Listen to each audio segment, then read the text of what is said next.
Hello viewers, I am Taiwo James and welcome to News Analysis. In the United States of America, a lot of drama has been going on in the United States of America, starting from the election days, Donald Trump emerging the winner, and ranging also to his picks, nominees to work with him in his cabinet. However, the big news now is Donald Trump's deportation scheme. His deportation scheme is trying to deport a lot of people as much as he can. And the politics in play now is that some mayors in the city they are ready to oppose, especially the ones who are of the opposition party. The Democratic Party mayors are ready to stymie, they are ready to stop, they are ready to oppose Donald Trump's policy of mass deportation. Now, this is coming shortly after one of the officials of Donald Trump said that they should not test them concerning the deportation scheme. We start with a battle at the border. President-elect Trump's incoming administration is facing its first policy clash over a controversial plan to curb illegal immigration through mass deportations. Leaders of sanctuary cities and blue states are gearing up to fight. Los Angeles passing an ordinance, Denver and Chicago mayors now speaking out. In a moment, I will speak with one Democratic mayor joining the resistance. But first, the Washington Post reporting Trump's administration is eyeing a, quote, funding showdown. Advisors reportedly plotting to, quote, unilaterally strip federal resources from Chicago and other Democratic-run cities if they refuse to participate in deportations, including withholding federal funds.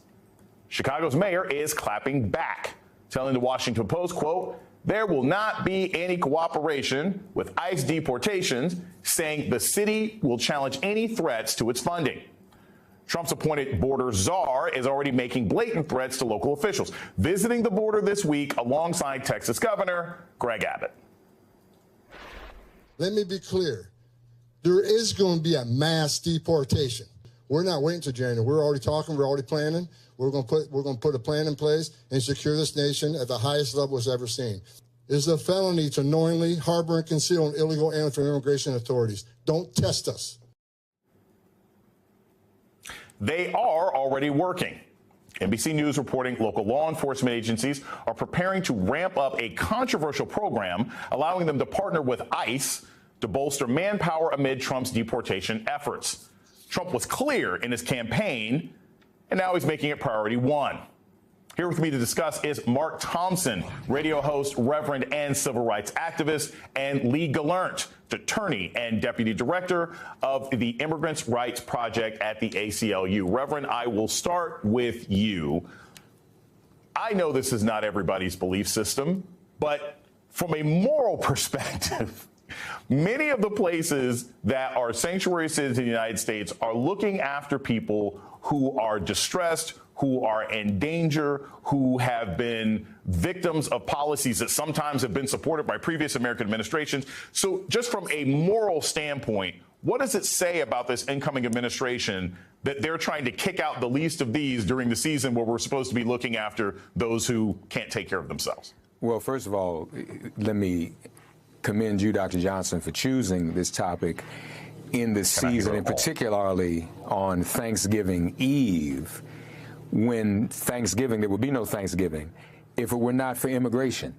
It was the early colonists who immigrated here and took over the land, and that is why we celebrate Thanksgiving, obviously, because of some peace that was made to commemorate this day, although it's questionable whether that peace really happened. So morally, yes, this is out of order. And if Trump would ever bother to open the Bibles that he's hawking, it said, cursed is the one who does not provide justice to the foreigner or to the immigrant.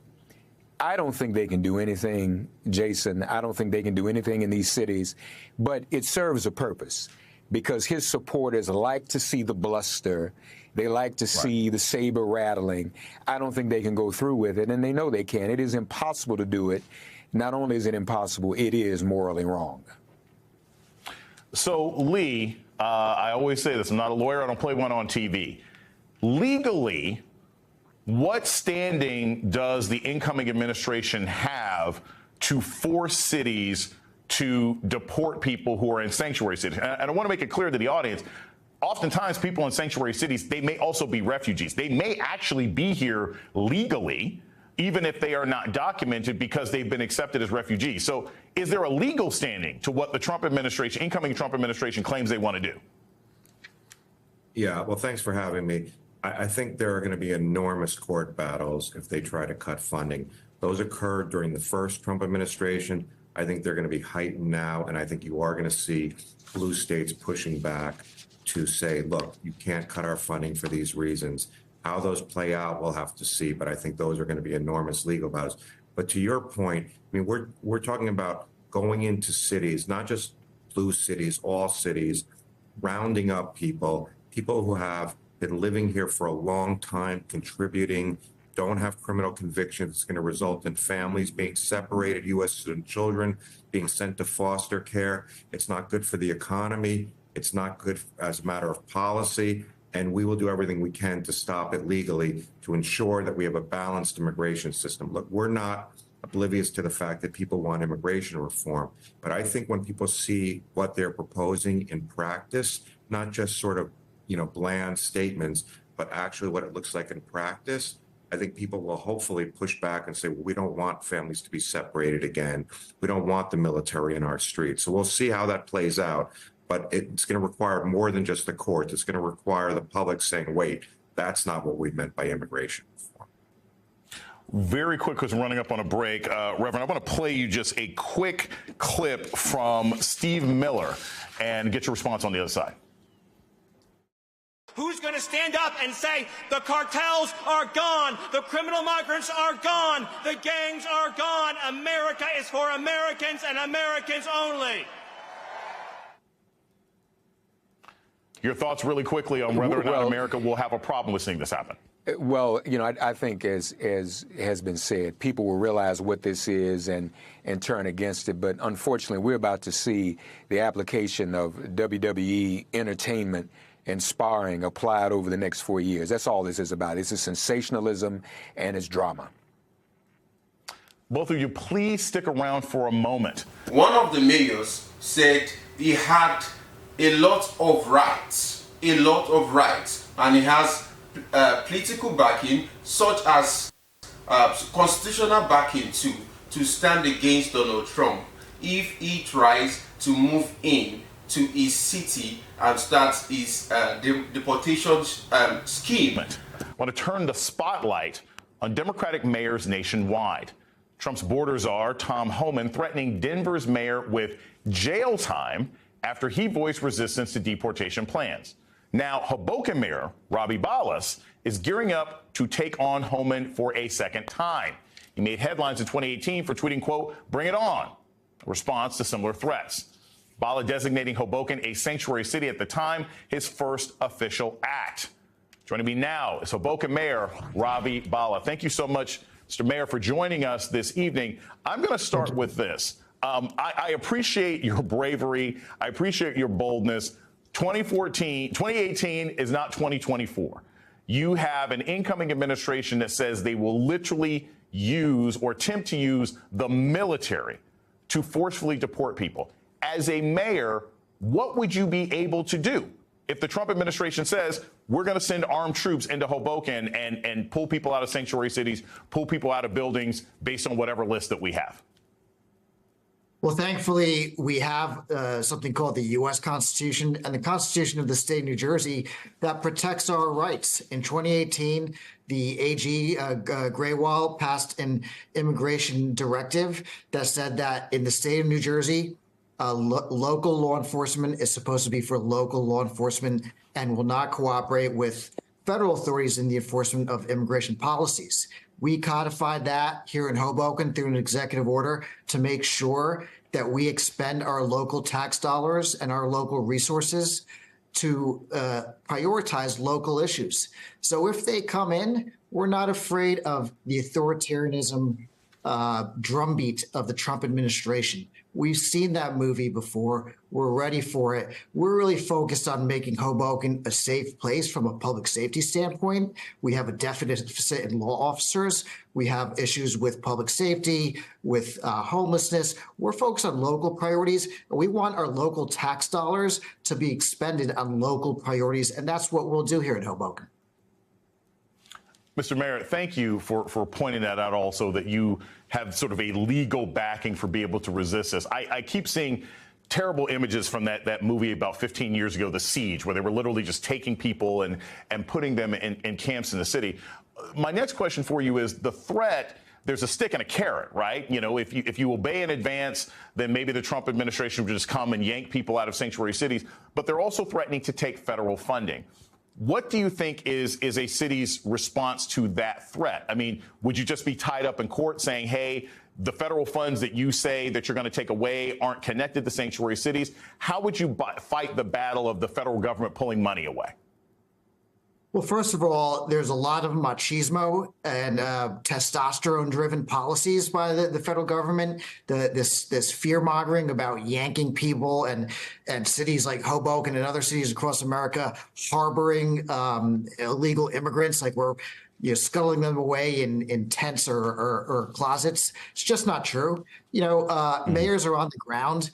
We fight, and we have a pulse of a city. Hoboken is a fair and welcoming city, and if those threats of federal funding are levied against us, they lost in the last administration. We challenged those policies. They lost because our Constitution, New Jersey, protects us. There's a bill pending in the New Jersey State Legislature, the Immigrant Trust Act, which I urge the legislature to pass quickly. And that is a codified policy which will give us protections if these threats of federal funding are actually attempted by the federal government. And Mr. Mayor, one last question, and I so appreciate, again, I cannot express enough how much I appreciate your bravery in the face of this authoritarianism. Have you had an opportunity, or have you reached out to other mayors? Are mayors, the National Alliance of Mayors, are you getting together and sort of swapping policies so that other cities that have sanctuary cities can learn how to protect themselves? Because I think that what you're laying out here might have to be a roadmap for other places around the country. Absolutely. Mayors across America are on the front lines of defending the rights of ordinary citizens in our cities. So we always work together. We always trade ideas. We always talk about policies, develop best practices.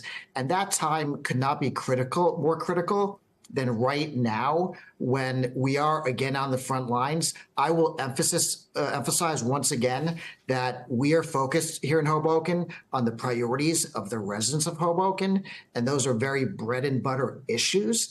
And those are where our tax dollars, our budget really needs to be focused on. If the federal government wants to spend its money on fear mongering with immigrants, and demonizing immigrants, let them spend their budget on that. But they're not going to spend our budget in Hoboken and other cities on these types of tactics. I can tell you that, and I can bet you many mayors across the city would say the same thing. I would love to be on that mayoral group chat. Mayor Ravi Ballas of Hoboken, New Jersey, thank you so much for joining us tonight on The Beat. Oh, thanks for having me. Appreciate it. Having said all this, having watched this, viewers, what do you think? This is getting critical. We have mayors who are already opposing Donald Trump's policy, Donald Trump's decision, because during his campaign he made it a priority. He made it one of the major and primary things he will do if elected as the President of the United States of America. Do you think this is a good sign where we have parts of the states, a crucial part? I'm talking about cities now. There are mayors already saying that they would stand against Donald Trump's deportation scheme. Do you think this is a good sign? Do you think this is a nice thing to behold in the United States of America? Till I see you next time, I am Taiwo James Ayeni. Thanks for watching.